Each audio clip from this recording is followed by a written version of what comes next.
Hello mga kayat! Welcome to my mini vlog, and for today's video mga kayat, i-share na po akong ganapan. This is mga kayat, naglakaw ko mga kayat padung sa embassy, and it's 10 AM in the morning here in Qatar.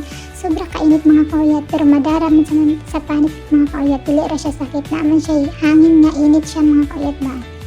Why ko nag-walking ko mga kayat, huminga pa yung dalan mga kayat na siya. Mga kayat, pero safety ra siya diri ang mga kayat sa Qatar, basta maglakaw ka kay na CCTV everywhere, and dala ko sa kong documents mga kayat.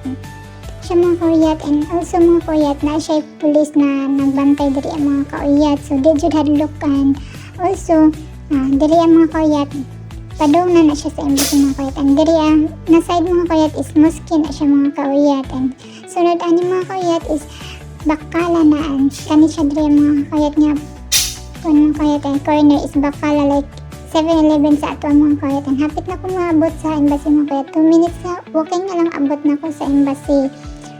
Lako-lako lang tayo mga kayat, laban ng bisan init kaayo mga kayat.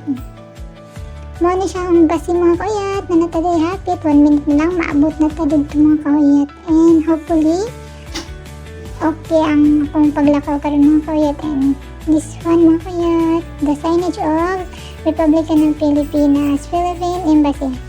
Nabot na ito mga kayat, nagchinilas na ako mga kayat.